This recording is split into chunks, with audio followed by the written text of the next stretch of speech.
Hello aspirants, welcome to PSC CSC QN channel. इस series में हम कर रहे हैं यूपीएससी के पीवाईक्यू और एनालिसिस, ताकि एग्ज़ाम ओरिएंटेड प्रिपरेशन कर पाएँ और अपनी स्ट्रेटजी को और स्ट्रॉन्ग बना पाएँ। तो चलिए शुरू करते हैं। और हाँ, शुरू करने से पहले बता दें कि हम 1995 के ईयर्स के पीवाईक्यू कवर कर चुके हैं। आज हम करेंगे 1996 के पीवाईक्यू कवर कर। क्वेश्चन है, प्राचीन भारत के विश्वोत्पत्ति विषयक धारणाओं के अनुसार 4 युग्मी के चक्र का क्रम इस प्रकार है। इसको क्रम में लगाना है, इस क्वेश्चन को क्रम में लगाना है। तो इसमें ऑप्शन ए, बी, सी और डी दिया हुआ है। तो इसका राइट आंसर है सी, कृत, त्रेता, द्वापर और कली। कृत मतलब सतयुग, त्रेता, द्वापर और कलयुग। इसके बाद का क्वेश्चन है, देवदासी संस्था के प्रसंग में कौन सा मंदिर समाचारों में चर्चित रहा। ये 1996 के करंट अफेयर से क्वेश्चन था। तो इसका राइट आंसर है जगन्नाथ मंदिर, पुरी। उसके बाद क्वेश्चन है, आरंभिक वैदिक साहित्य में सर्वाधिक वर्णित नदी है। ऑप्शन है सिंधु है, शतुद्री है, या फिर सरस्वती है, या फिर गंगा है। तो इसका राइट आंसर हो जाएगा सिंधु है। आरंभिक वैदिक साहित्य में सर्वाधिक वर्णित नदी सिंधु है, और दूसरी सर्वाधिक महत्वपूर्ण नदी जो है कि वो सरस्वती है। गंगा का प्रयोग 1 बार हुआ है और यमुना का प्रयोग 3 बार हुआ है। उसके बाद क्वेश्चन है, निम्नलिखित में से कौन सा आरंभिक जैन साहित्य का भाग नहीं है। क्वेश्चन में पूछा है कि नहीं है। ऑप्शन ए है थेरीगाथा, अचरांग सूत्र, सूत्रकृतांग, बृहत कल्प सूत्र। तो इसका राइट आंसर है कौन सा नहीं है इसमें। तो इसमें से थेरीगाथा नहीं है। थेरीगाथा जो है ये बौद्ध साहित्य का भाग है। बाकी अचरांग सूत्र, सूत्रकृतांग, बृहत कल्प सूत्र ये सब जैन साहित्य के भाग हैं। उसका क्वेश्चन नंबर 14, कौन से तथ्य बौद्ध साहित्य और जैन धर्म दोनों में समान रूप से विद्यमान थे। पहला है तप और भोग की अति का परिहार, और दूसरा वेद प्रमाण के प्रति अनास्था, तीसरा कर्मकांडों की फलता का निषेध, और चौथा है प्राणियों की हिंसा का निषेध यानी कि अहिंसा। इसमें भी पूछा है कि कौन से बौद्ध धर्म और जैन धर्म दोनों में समान रूप से थे। तो इसमें 3 ऑप्शन समान रूप से थे और एक ऑप्शन जो है वो गलत है। इसमें वेद प्रमाण के प्रति अनास्था ये है, और तीसरा कर्मकांडों की फलता का निषेध ये है, और चौथा प्राणियों की हिंसा का निषेध अहिंसा ये है। और इसके बाद यहाँ पे देखिए कूट दिया हुआ है। तो ये ऑप्शन ए, बी, सी और डी दिया हुआ है। तो इसमें जो सही है ये 2, 3 और 4, ये वाला बी वाला ऑप्शन इसका करेक्ट हो जाएगा।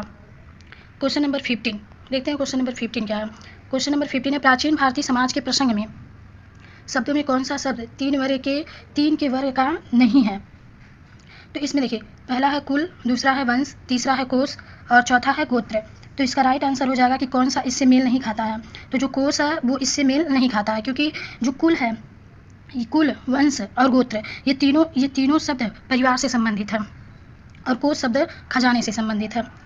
क्वेश्चन नंबर 16 है, कौन गुप्त काल में अपनी आयुर्विज्ञान विषयक रचना के लिए जाना जाता है। ऑप्शन है सौमिल, शूद्रक, शौनक, सुश्रुत। इसका राइट आंसर है सुश्रुत। क्वेश्चन नंबर 17 है, किस मूर्तिकला में सदैव हरित चट्टान का प्रयोग माध्यम के रूप में होता था। ऑप्शन है मौर्य मूर्तिकला, और बी मथुरा मूर्तिकला, भरहुत मूर्तिकला और गांधार मूर्तिकला। इसका राइट आंसर होगा भरहुत मूर्तिकला। भरहुत स्तूप यानी कि सम्राट अशोक ने इसे स्थापित करवाए थे। भरहुत से प्राप्त अवशेषों में बुद्ध के पूर्व जन्म की जातक कथाओं के दृश्य तथा वृक्ष, वेदिकाएं, पुष्प, जानवरों की आकृतियां आदि रेखांकित की गई हैं। उसके बाद क्वेश्चन है, ये आगे क्वेश्चन है और सुमेलित करने के लिए है, तो इसको यहाँ पे कर लेते हैं। सूची वाला क्वेश्चन है, सूची 1 और सूची 2। इसमें विशाख दत्त किससे संबंधित थे। तो विशाख दत्त जो कि इन्होंने नाटक लिखा था, विशाख दत्त नाटक, वराहमिहिर खगोल विज्ञान, चरक चिकित्सा और ब्रह्मगुप्त गणित। उसके बाद है सूची 1 और सूची 2 करके, इसमें भी सुमेलित करना है कौन सा सही है, कौन किससे मेल खाता है। तो गुप्त ये इधर इस साइड में वंश दिया हुआ है और इस साइड में स्थान दिया हुआ है, किस स्थान से संबंधित थे। तो गुप्त देवघर से, चंदेल जो थे वो खजुराहो से, चालुक्य बादामी से, और पल्लव जो थे वो पनमैली। उसके बाद आगे देखते हैं, आगे यही क्वेश्चन है, यही क्वेश्चन यहाँ पे दिया हुआ है। यहाँ पे अच्छे से बताने में थोड़ी प्रॉब्लम होती है, इसलिए इसको ऊपर ऐसे सीधे लिख के बता दिए हैं। तो इसमें यहाँ पे ये क्वेश्चन 18 वाला यही क्वेश्चन जो पहले कर चुके हैं वही बाद में दिया है। उसके बाद 19 क्वेश्चन देखते हैं। 19 क्वेश्चन में प्राचीन भारत के किसमें पति द्वारा प्रत्येक पत्नी के लिए विवाह अनुच्छेद की अनुमति दी गई है। ऑप्शन है कामसूत्र और मानव धर्मशास्त्र, शुक्र नीति शास्त्र या फिर अर्थशास्त्र। इसका राइट आंसर होगा अर्थशास्त्र जो कि कौटिल्य की रचना है। यही 20 नंबर वाला क्वेश्चन जो हम लोग इसके पहले कर चुके हैं, वही वाला ये वाला क्वेश्चन 20 नंबर का वही क्वेश्चन है। आगे का क्वेश्चन देखते हैं। क्वेश्चन 21 देखते हैं। निम्नलिखित वक्तव्यों में कौन सा एक वक्तव्य अशोक के प्रस्तर स्तंभों के बारे में यहाँ देखिए गलत पूछा है। तो ऑप्शन ए है इन पर बढ़िया पालिश है, ऑप्शन बी है यह अखंड है, ऑप्शन सी है स्तंभों का साफ्ट सुंडाकार है, और डी ऑप्शन है ये स्थापित संरचना के भाग हैं। तो इसका राइट आंसर हो जाएगा ये डी, ये वाला इसके ये गलत है, बाकी 3 इसमें सही है। 20 उसके आगे का क्वेश्चन देखते हैं। 22 नंबर का क्वेश्चन है। 22 नंबर है प्राचीन भारत में कौन सी एक लिपि दाईं ओर से बाईं ओर लिखी जाती थी। इसमें 4 ऑप्शन दिए हुए हैं, ब्राह्मी, देवनागरी, शारदा और खरोष्टी। ये 4 ऑप्शन दिए हुए हैं। तो इसमें खरोष्टी जो थी वो दाईं से बाईं ओर लिखी जाती थी, और बाकी जो 3 हैं ब्राह्मी, देवनागरी और शारदा, ये बाईं से दाईं ओर लिखी जाती थी। उसके बाद क्वेश्चन है नचिकेता और यम। नचिकेता और यम के बीच सुप्रसिद्ध संवाद उल्लेखित है। ऑप्शन है छांदोग्य उपनिषद में, मुंडोपनिषद में, कठोपनिषद में या फिर केनोपनिषद में। ये 4 ऑप्शन दिए हुए हैं। इसमें से इसका राइट आंसर होगा ये नचिकेता और यम की जो संवाद है वो कठोपनिषद में है, और बाकी छांदोग्य उपनिषद जो है उसमें श्वेत केतु और उद्दालक गुरु और शिष्य के बीच संवाद है, और जो मुंडोपनिषद है उसमें ज्ञान योग के माध्यम से मुक्ति प्राप्त के बारे में दिया है, और जो केनोपनिषद है उसमें इंद्र और प्रजापति के बीच संवाद है। तो इसका राइट आंसर ये कठोपनिषद हो गया। उसके बाद 24 नंबर क्वेश्चन है मिलिंद पन्हो राजा मिलिंद और किस बौद्ध भिक्षु के मध्य संवाद के रूप में है। ऑप्शन है नागसेन, नागार्जुन, नागभट्ट, कुमारिल भट्ट। तो इसका राइट आंसर हो जाएगा नागसेन। उसके बाद का क्वेश्चन है 25 क्वेश्चन है किस राज्य देश में अशोक के व्यक्तिगत नाम का उल्लेख मिलता है। काशी, रुमन्यदेही, विशिष्ट कलिंग राज्यादेश या फिर मास्की। तो इसका राइट आंसर हो जाएगा, इसका राइट आंसर है मास्की। उसके बाद क्वेश्चन है यहाँ पे मैप दिया हुआ है, मैप में जगह दी हुई है, लोकेशन बताया गया है। तो इसमें कौन सा राइट आंसर होगा ये हमें देखना होगा। देखते हैं।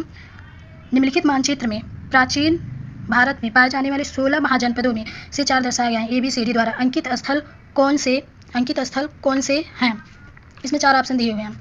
तो यहाँ पे हम देख लेते हैं। जो मत्स्य वो राजस्थान के जयपुर, भरतपुर अलवर के हिस्से में था, मत्स्य जो था। उसके बाद अवंती जो था वो वर्तमान मध्य प्रदेश के मालवा के क्षेत्र में स्थित था। उसके बाद वत्स जो था वो बिहार राज्य के भागलपुर और मुंगेर जैसे जिलों में स्थित था। उसके बाद ये अंग बचा, ये अंग जो था ये अंग वाले जो थे वो बिहार राज्य के भागलपुर से थे, और जो वत्स था वो कौशाम्बी के आसपास स्थित था। तो इसका राइट आंसर ये सी वाला इसका राइट आंसर हो जाएगा। उसके बाद क्वेश्चन है 27 नंबर क्वेश्चन है महायान बौद्ध धर्मी बोधिसत्व अवलोकितेश्वर को किस नाम से जानते हैं। ऑप्शन है वज्रपाणी, मंजूश्री, पद्मपाणी, मैत्रेय। तो इसका राइट आंसर हो जाएगा पद्मपाणी। उसके बाद क्वेश्चन है गुप्त शासकों द्वारा जारी किए गए चांदी के सिक्के थे वो क्या कहलाते थे। ऑप्शन है रूपक कहलाते थे, या फिर करसाड़पड़ के कहलाते थे, या फिर दिनार या फिर पड़। तो इसका राइट आंसर हो जाएगा रूपक कहलाते थे। रूपक सर्वप्रथम चंद्रगुप्त मौर्य ने चांदी के सिक्के चलाए थे, और दिनार जो होते थे वो सोने के, और जो करसाड़पड़ होते थे वो चांदी व तांबा के सिक्के होते थे, और पड़ वो तांबे के सिक्के होते थे। उसके बाद क्वेश्चन नंबर 29 है, देख लेते हैं। सूची वाला ये भी क्वेश्चन है, यहाँ पे तो सीधा दिया, मिलान कर सकते हैं।